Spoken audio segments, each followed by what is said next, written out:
Hello दोस्तों, कल था इंडिया वर्सेस यूएसए का मैच। लेकिन इंडिया से ज्यादा पाकिस्तान के लोग उसको देख रहे होंगे, क्योंकि उनके दिल में जो था ना, यार अमेरिका वाले तो दूर रहते हैं, हम तो पड़ोसी हैं, पड़ोसी थोड़े ही बदल सकते हैं, थोड़ी सी मदद कर दीजिए। वैसे भी उनके यहाँ पे तो आटा या सब्जी का रेट तो ज्यादा है, तो दुआ कर रहे थे अमेरिका को हरा दीजिए, हमारा रास्ता क्लियर हो जाएगा, फिर मिलेंगे आपसे सुपर 8 में, थोड़ा सा रोमांच भी बना रहेगा वर्ल्ड कप का। इंडिया ने कहा चलो ठीक है, आप तो अपने ही है, मतलब कभी तो अपने ही थे। अभी भी इंडिया में बहुत सारे लोग हैं जो कहते हैं आप अपने ही हैं, लेकिन कुल मिलाकर इंडिया ने पाकिस्तान की मदद कर दी है और यूएसए को हराकर उनके सुपर 8 के ख्वाब को जिंदा रखा है। पाकिस्तानी चाहे तो थैंक यू कह सकते हैं या कुदरत के निजाम की बात कहकर थैंक यू से बच सकते हैं। लेकिन फिलहाल कहानी यह है कि पाकिस्तान जिसे यूएसए ने अपसेट किया था, इंडिया ने उसे हराकर अपसेट कर दिया है और पाकिस्तान की उम्मीदों को जिंदा रखा है। वैसे तो मैच टफ था, हालांकि इतना आसान नहीं था। यूएसए ने 110 रन बनाए थे 8 विकेट के नुकसान पर, और अच्छी गेंदबाजी जो है वो अर्शदीप सिंह ने की थी। 4 ओवर में 9 रन देकर 4 विकेट छटके थे, बाकी गेंदबाज भी ठीक थे। हैरानी बस इस बात की थी कि रविंद्र जडेजा से न बैटिंग कराई न बॉलिंग करवाई गई, वो सारी कहानी अलग है। बट इंडिया से भी इंटरेस्टिंग चेंज दिखाई पड़ा। अमेरिका ने जबरदस्त गेंदबाजी की, रोहित शर्मा विराट कोहली आते ही आउट हो गए। 3 पर रोहित पहली बार T20 वर्ल्ड कप की हिस्ट्री में गोल्डन डक का शिकार हुए विराट कोहली। लेकिन फिर आए अपने दुबे जी और सूर्या बाऊ, दोनों ने इस इनिंग को संभाला और सूर्या बाऊ ने 49 गेंद पर 50 रन बनाए और दुबे जी जो है 35 बॉल पर 31 रन बनाकर नॉट आउट रहे। हालांकि एक आसान सा कैच ड्रॉप हुआ था सूर्य कुमार यादव का, वहां से मैच पलटा। बीच में एक इंसिडेंट भी हुआ था जबरदस्त, जब 5 रन की पेनल्टी लगी थी यूएसए टीम को। 30 बॉल पर 35 रन चाहिए थे और 5 रन की पेनल्टी लगी, वहां से मैच खत्म हो गया। फिर इंडिया ने आसानी से चेज कर लिया, जिसके बाद पाकिस्तान की उम्मीदें जो है वो जिंदा हो गई और साउथ अफ्रीका ऑस्ट्रेलिया के बाद इंडिया वह तीसरी टीम बन गई जिसने सुपर 8 में क्वालिफाई कर दिया। तो फिलहाल इंडिया सुरक्षित है, सुपर 8 में जा रही है। आयरलैंड से मुकाबला है, लेकिन उस मैच से ज्यादा फर्क पड़ने वाला नहीं है। इंडिया ने इस मैच में जलवा जलाल कर लिया है। अब आगे वेस्टइंडीज की जो अच्छी पिच पर ताबड़तोड़ रन की कहानी है वह देखी जाएगी। रोहित शर्मा उन्होंने एक रिकॉर्ड बनाया है, सेकंड मोस्ट सक्सेसफुल कैप्टन बने हैं विन को लेकर आईसीसी टूर्नामेंट में, यह उनकी कहानी है। हालांकि बल्ले से आज वो फ्लॉप रहे, लेकिन इस मैच में कई चीजें खास रही। खास रहा सूर्य कुमार यादव की पारी, जिसको लेकर चर्चा हमें करनी चाहिए, क्योंकि सूर्य कुमार यादव ने 49 बॉल पर 50 रन बनाए। यह स्लोएस्ट 50 में से एक है। You don't accept from Surya Kumar Yadav जैसे खिलाड़ी कि वह 49 बॉल पर 50 रन बनाए। लेकिन सूर्या जब बल्लेबाजी करने आए थे तब 10 रन पर 2 विकेट इंडिया का स्कोर था। उसके बाद सूर्या ने टफ सिचुएशन में अच्छी बल्लेबाजी की और बताया कि क्यों वह नंबर 1 T20 बैटर है।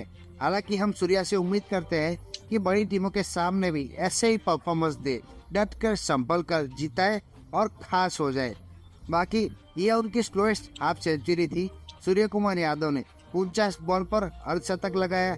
इस T20 वर्ल्ड कप में 52 बॉल पर रिजवान ने बनाया था, 50 बॉल पर डेविड मिलर ने बनाया था, और इस वर्ल्ड कप की यह थर्ड स्लोएस्ट हाफ सेंचुरी है 49 बॉल पर सूर्य कुमार यादव की। शिवम दुबे भी इस मैच में अपनी पोजीशन को बचा ले गए।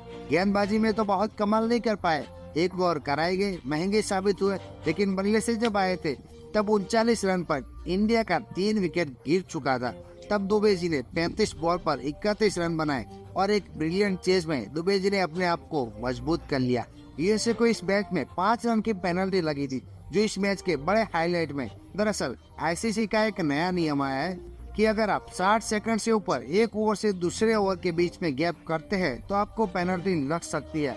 हालांकि ये तीसरी बार हुआ था इस मैच में। पहली बार आप बच जाते हैं, दूसरी बार आपको वार्निंग के तौर पर आपको छोड़ दिया जाता है, लेकिन अब तीसरी बार हो जाता है तो आपको 5 रन की पेनल्टी लग सकती है।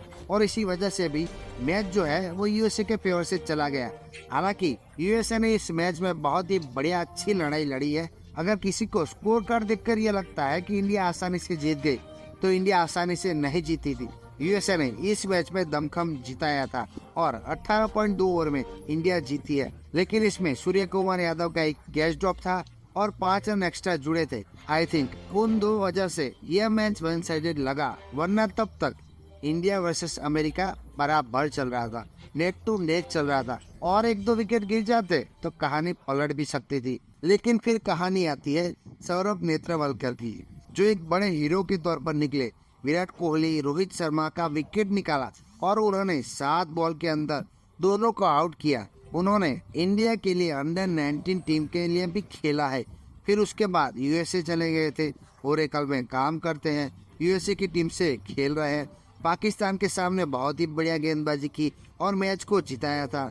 फिर विराट कोहली और रोहित शर्मा को आउट किया। हालांकि लास्ट में उनसे एक गलती हुई थी, जो सूर्य कुमार यादव का कैच ड्रॉप किया था। उसके बाद रोहित शर्मा और विराट कोहली की ओपनिंग पार्टनरशिप इस वर्ल्ड कप के लिए सवालिया निशान पैदा कर रही है, क्योंकि अब तक फ्लॉप रहे।